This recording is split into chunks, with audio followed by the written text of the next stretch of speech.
एक न्यूज जिसने सबके दिल दहला दिए हैं और वो ये है कि queen Elizabeth the longest raining queen of the world अब दुनिया में नहीं रही। कल रात से ये न्यूज मैं फॉलो कर रहा हूँ और मैंने कई टाइप के रिएक्शंस देखे। तो मेरा ओपिनियन क्या है इस बात, देखिए मैं ना इस कैटेगरी में बिलोंग करता हूँ जहाँ पे her majesty my queen lord save our queen, इसमें नहीं हूँ। और ना ही मैं इस कैटेगरी में हूँ जो ये कहती है कि अच्छा है वो मर गई, हम पे बहुत साल राज किया था और हमें बहुत तड़पाया और विंस्टन चर्चिल के साथ मिलकर इंडिया को बहुत हार्म पहुंचाई है। देखिए मैं ऐसा मानता हूँ कि किंग या क्वीन होना कोई इजी टास्क नहीं है। क्यों?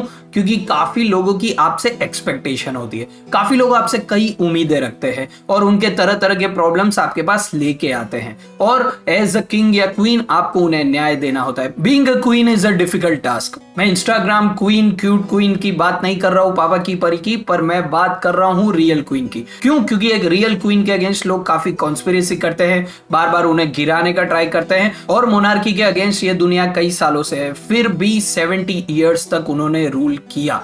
यानी कि 1952 में उनका रूल शुरू हुआ जो कि 2022 तक चला। यानी कि जवाहरलाल नेहरू जहां हमारे प्राइम मिनिस्टर थे वहां से लगा के नरेंद्र मोदी तक और टेलीग्राम से लगा के ट्विटर व्हाट्सएप फेसबुक तक। तो हम देख सकते हैं कितनी लॉन्जेटिविटी थी उनके रूल में। और मैं उनकी कुछ अच्छी क्वालिटीज बताऊं तो वो ये थी कि उन्होंने डीकोलोनाइजेशन प्रोसेस होने दिया। यानी कि सब लोग जब इंडिपेंडेंस मांग रहे थे तो उन्होंने वो अलाउ किया। और ब्रिटिश को तो एक ही क्रेडिट मिलता है दुनिया में कि उनकी वजह से ही दुनिया में सबसे ज्यादा इंडिपेंडेंस डे है, पर उन्होंने वो होने दिया। प्लस इंडिया को और 56 अदर स्टेट्स को जो ब्रिटिश एम्पायर रूल करता था उन्हें कॉमनवेल्थ में रखा। यदि वो डीकोलोनाइजेशन प्रोसेस में इतने लिबरल ना होते तो शायद सारे कंट्रीज कॉमनवेल्थ में ज्वाइन ना होते। प्लस उन्होंने उनकी मेजोरिटी पावर ब्रिटिश पार्लियामेंट को दे दी, जिससे कि प्रूव होता है कि वो एक टायरेंट क्वीन नहीं थी। और कई इंटरव्यूज मैंने लोगों के देखे जिसमें ये प्रूव होता है कि she used to make people at ease. यानी कि लोग काफी स्ट्रेस में उनसे मिलने आते थे क्योंकि क्वीन से मिलने जा रहे हैं,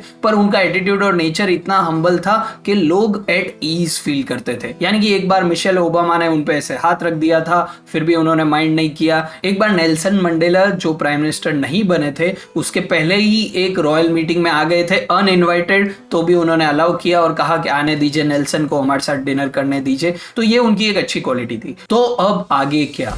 देखिए 19th सेंचुरी इंग्लैंड की सेंचुरी थी, 20th सेंचुरी यूएस अमेरिका की सेंचुरी थी, पर अब मैं ये बिलीव करता हूं कि 21st सेंचुरी इंडिया की सेंचुरी रहेगी। और ये सब मैं खुद अपनी आंखों से देख पा रहा हूं। सारी बड़ी कंपनीज के सीईओ इंडियंस है। मैंने रिसेंटली ये भी देखा कि लंदन में इंडियंस मोर लैंड और प्रॉपर्टीज ओन करते हैं रादर देन ब्रिटिश। यानी कि नंबर 1 इंडियंस है प्रॉपर्टी ओनरशिप में, फिर ब्रिटिश और फिर पाकिस्तानी। मतलब जो कंट्री कई सालों पहले हम पे रूल करता था आज इंडियंस वहां जाके लैंड ओनर्स बन गए हैं। तो ये काफी अच्छे साइंस है। इंडिया रिसेंटली वर्ल्ड की 5th लार्जेस्ट इकोनॉमी भी बन गया है और अब हम वर्ल्ड में फिर से मैटर करने लगे। तो आज के लिए इतना ही, फिर मिलेंगे। नमस्ते।